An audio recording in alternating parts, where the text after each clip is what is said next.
Hey Naglets. So we'll see how this goes. I'm recording this live at the moment as well. If you're listening back to this, I'm recording this on Instagram as well. As I've got my pooch with me. The missus isn't home, so God knows how this goes. He usually likes to bark if I do a live. And if he does, I'm going to pick him up and let him look at the camera and see what happens. And got some treats for him. And just made me tickle. See what it says there? Semi-moist.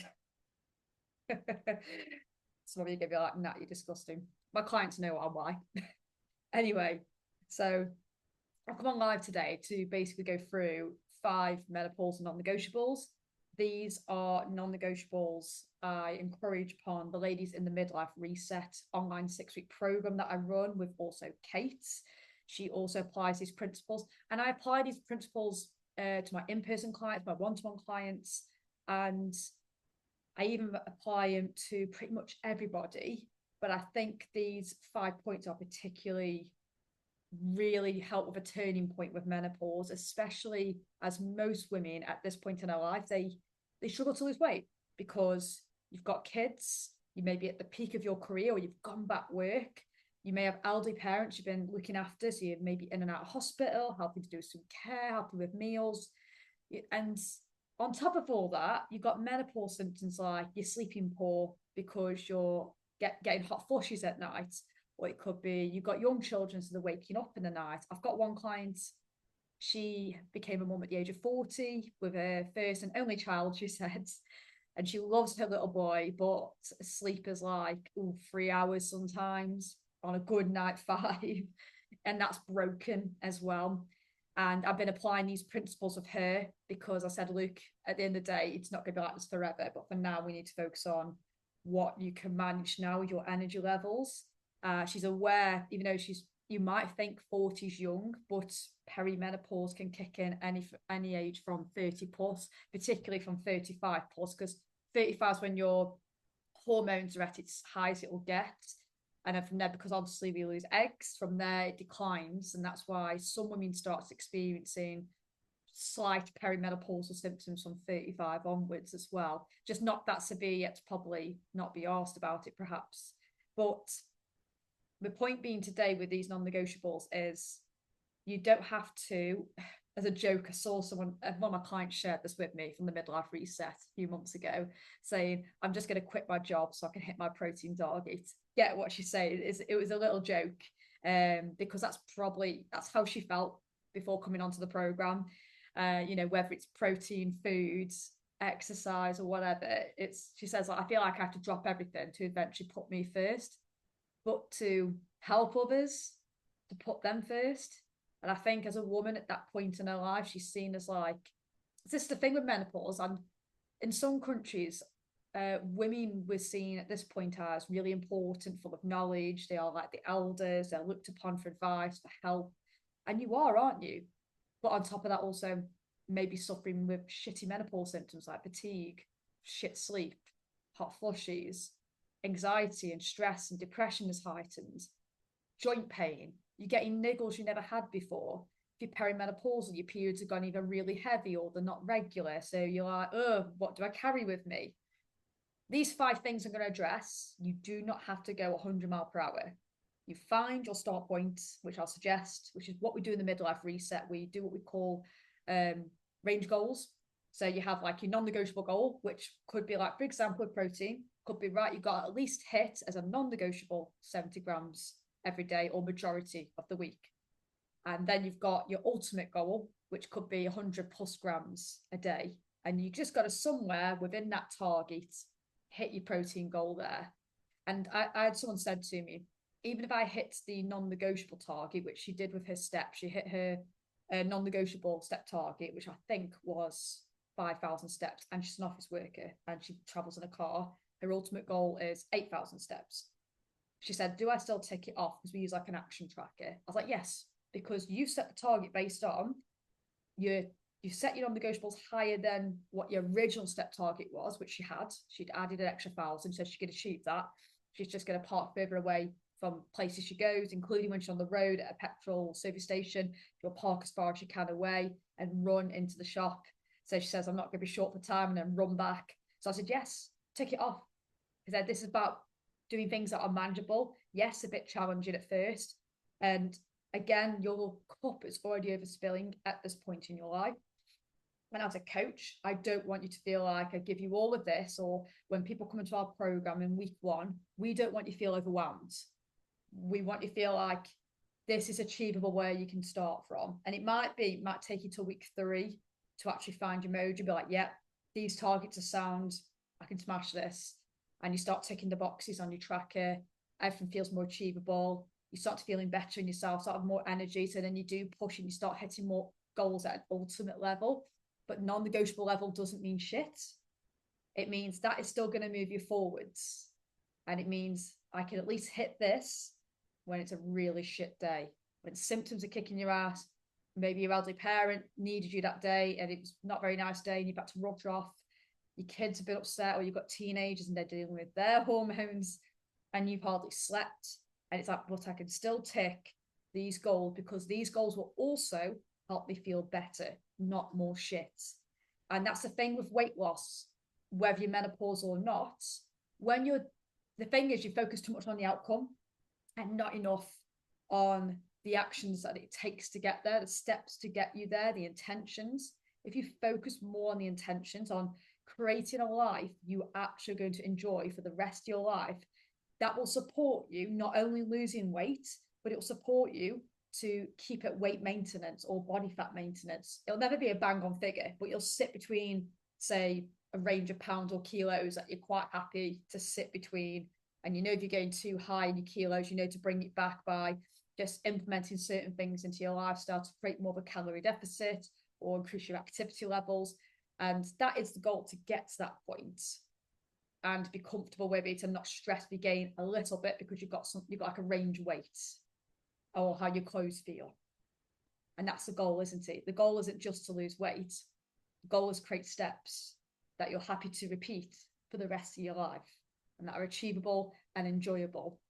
So if you're thinking, I've got to cut cake and chocolate, okay, that's fine. If you really don't like them, you don't want them back in your life ever again, and you've cut it out, you're like, no, it's non-negotiable, that's not happening, then yeah, crack on. But if you're like, no, I really like cake and chocolate, and sometimes I'm going to want it, we've got to find a compromise where it can be included in your diet and find a process that you can stick at, because that is what's going to work. So 5 menopause non-negotiables. That is what we apply in the Midlife Reset, my online coaching group, and with all of my clients, to be honest, but particularly for menopausal women, because I know it fucking helps and makes them feel less shit. I've been doing it long enough now. I've been coaching for 10 years. First one might be an obvious one to some of you. Some of you may have never thought of this, but hitting your protein target. It is a menopausal woman's best friend, protein. And I know women worry about vanity at that age particularly, so they tend to having a collagen supplement. Hit your protein target first, then have your collagen. See that as a cherry on top. Protein and collagen are similar.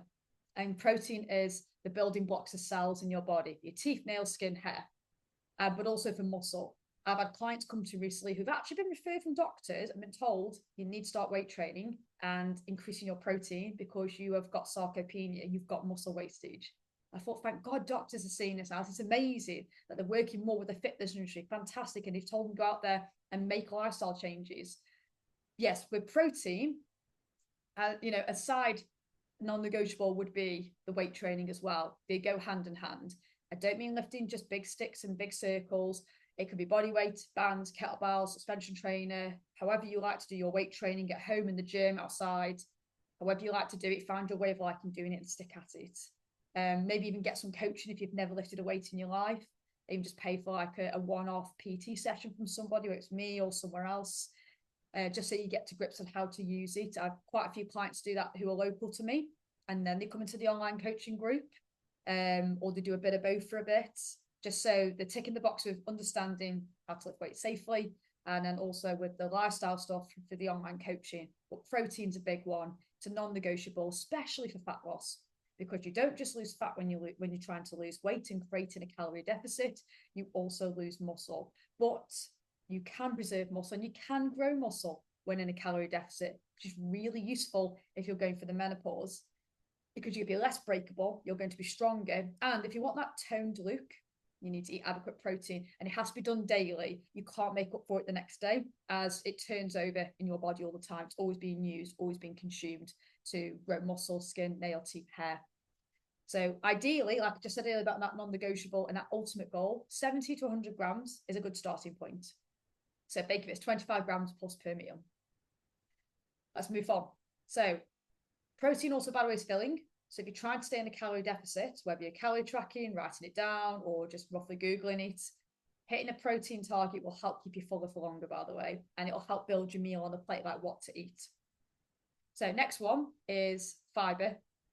I've been doing more and more research on fiber because I'm an absolute freaking dork.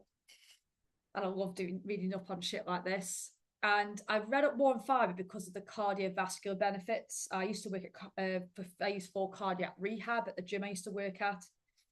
And for, I lost my trail of thought then.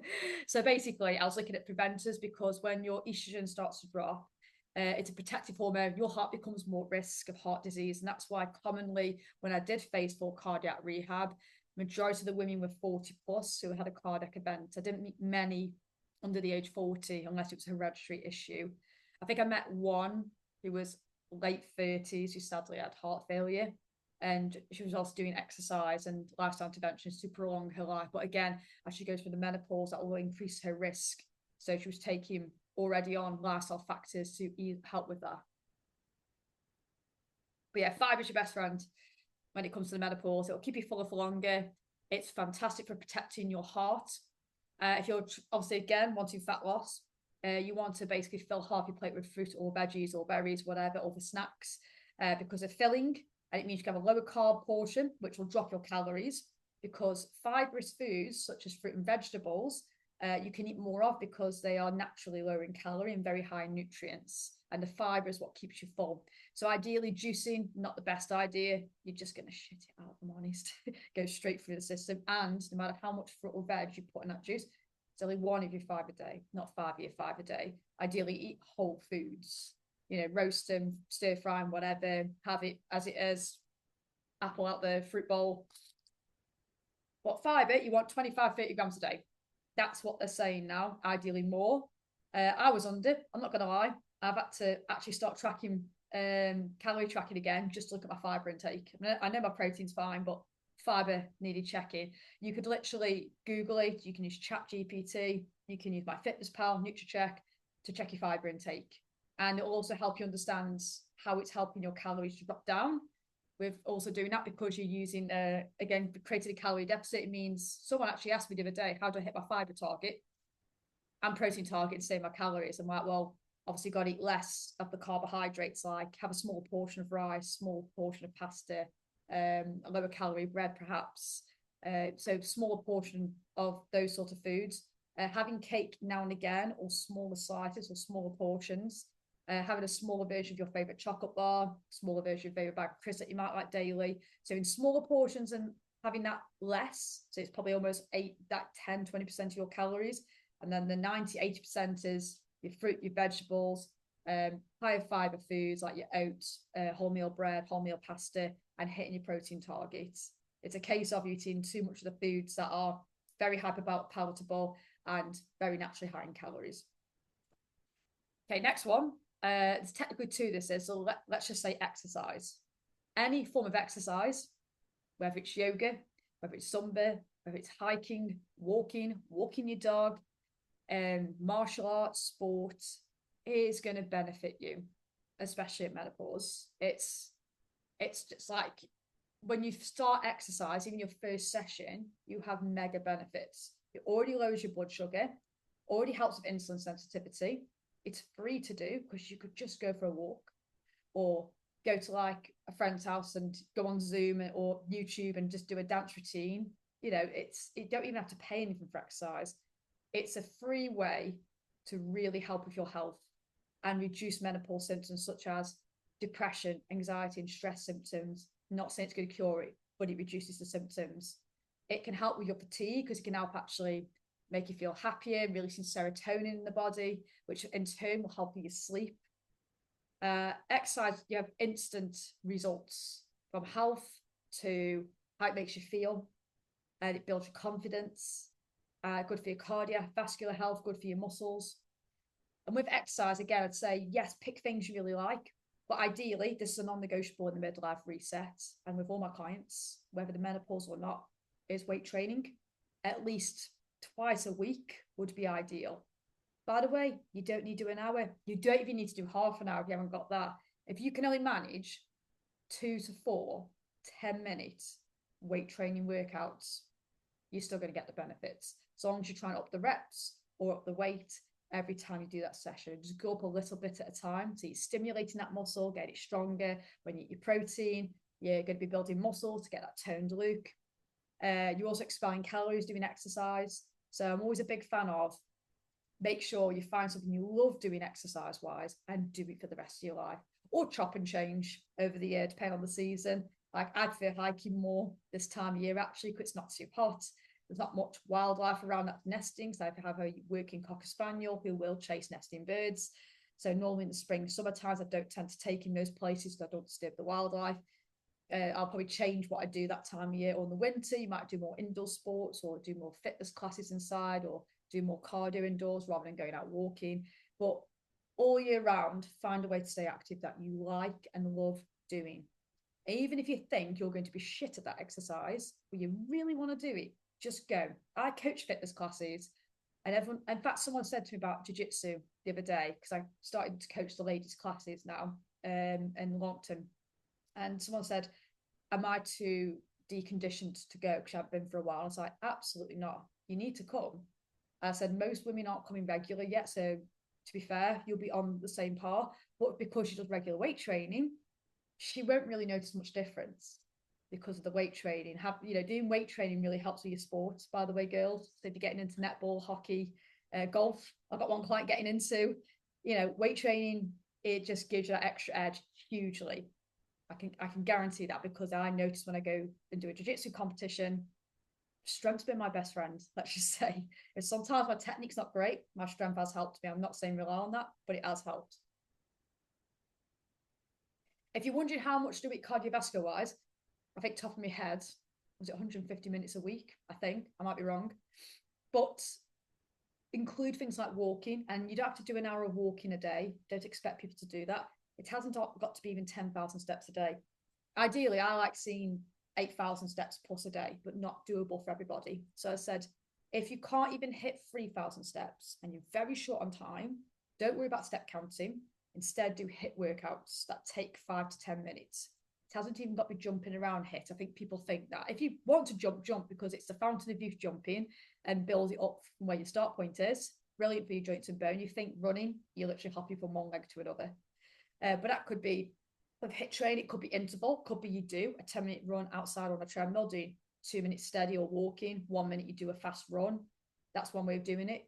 You could just pick 3 to 5 body weight exercises to do at home, set a timer. It could be 30 seconds on, 20 seconds off. That could be push-ups, star jumps. There's a low impact star jump option, by the way. If you want it, let me know. You could do squats, squat jumps, pull squats. You could do some abs in there, like mountain climbers, leg raises, plank. I call them plank builders, where you're on your forearms and then get to your hands.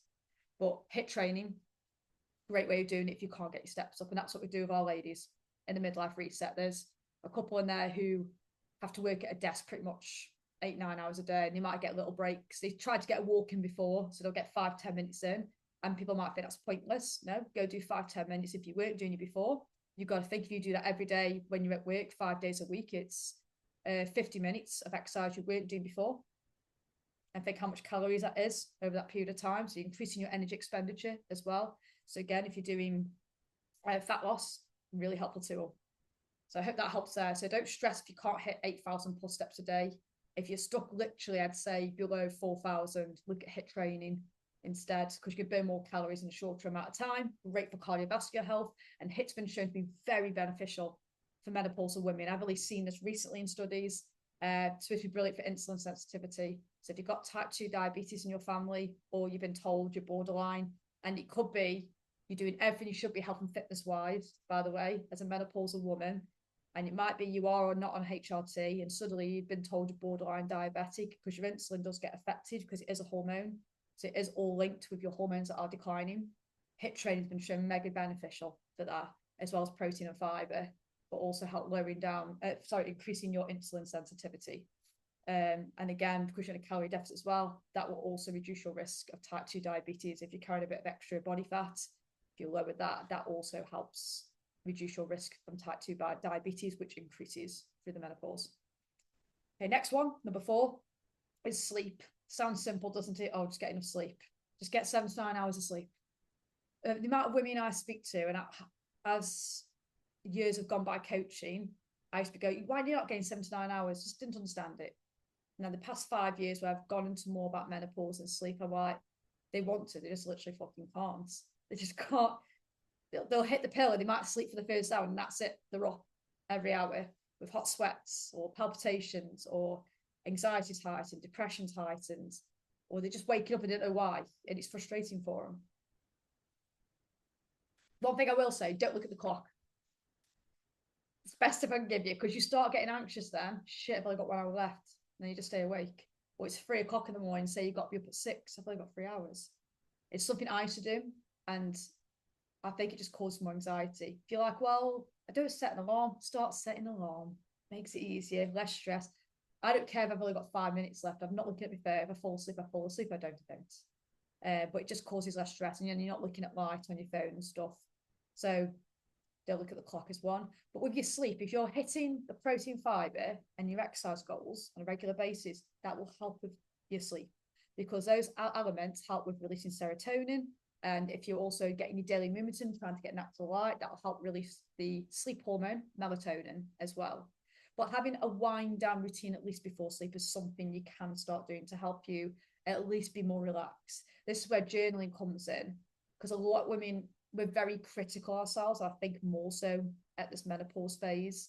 I think because of the heightened anxiety, the heightened depression, you're less confident, you worry more about things. You might be worrying about your family members, like your older ones, you're worrying about your children, you're worrying about your job. A bit of journaling there just to brain dump before you're about to either finish the day for work or before you're about to go to sleep, maybe half an hour before, give yourself a bit of a window and you've got a candle on, you've got some chill music or an easy watch series on TV that's not going to pump you up or boost adrenaline.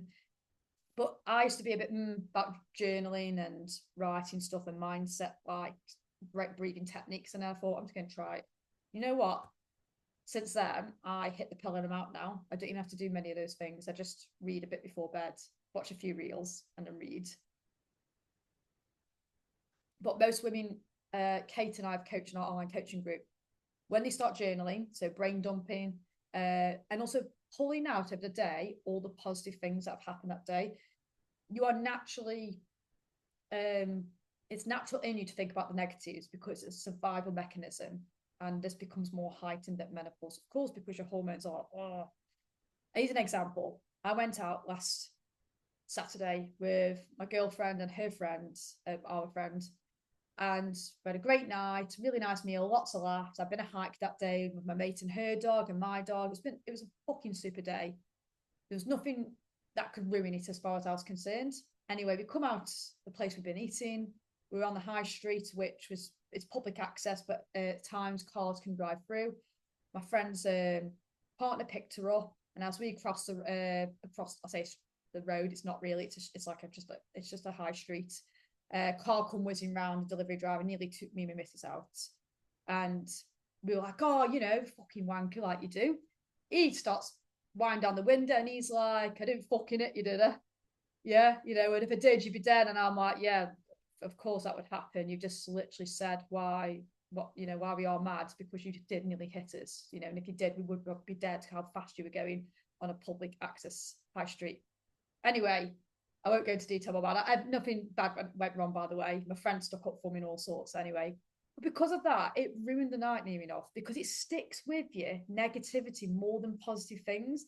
So I could see me and missus were really quiet when we got home because we didn't want to talk about the bad thing that happened because we had such a good night. And I said to her, we've got to think it's a him problem. Something I read in the Chimp Paradox, by the way, great book, is most people are sometimes, especially on the road and cars in their metal coffin, they are angry at you sometimes if you've done nothing wrong, because something's happened to them and they've taken it out on you. You've been in the wrong place, wrong time, and it's them problem, not you. So it's kind of learning. We just got to move. Just got to leave them to it, because we've had a good day. He's obviously got something going on in his life. You don't know, and just leave him to it. It's like whatever, you know.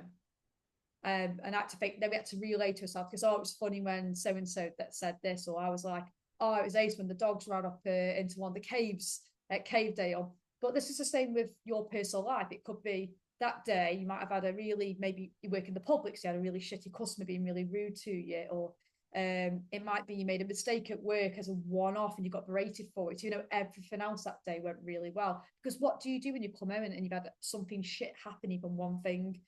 You end up making shit decisions. You end up wanting to overeat on foods, which probably not going to benefit you for your goals, especially for fat loss. You might end up like not sleeping well because you're stressed about it, going over and over in your head and having this imaginary conversation. I wish I said this and I wish I fucking said that. And this is why journaling, getting back to that, is fantastic before you go to bed, because you can look back on things that went well. And I do this in the midlife reset with the check-in. So we always do a check-in every week. And we say to our ladies, this is the most important thing to do every week. If you don't do anything else, like say we've got like a WAM plan for like helping them plan for their weekend.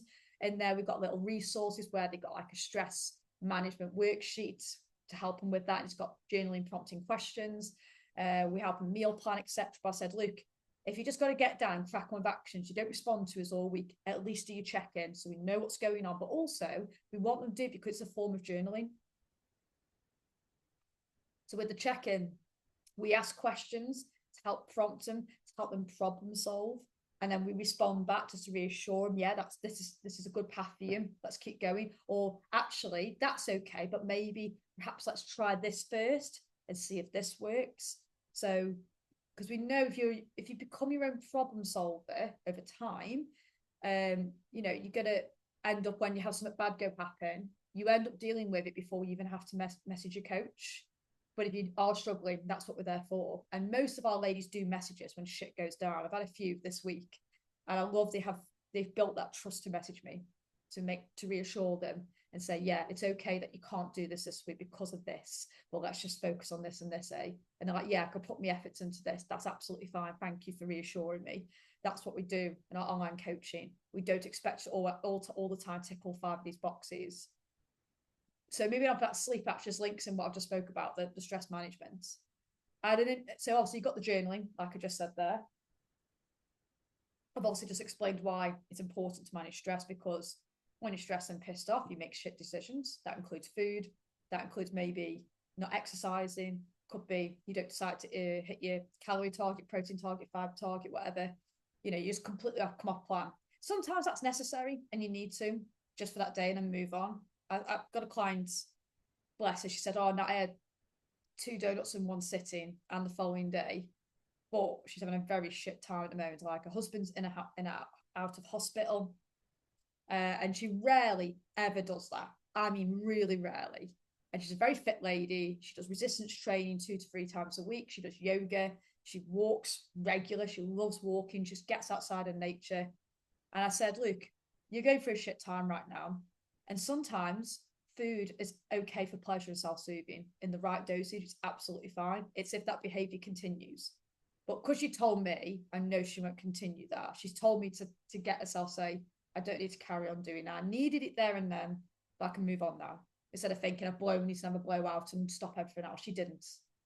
She carried on as normal, back to her goals, because it's not going to cause her to gain weight or body fat 2 days worth of 2 donuts, so 4 donuts over 2 days.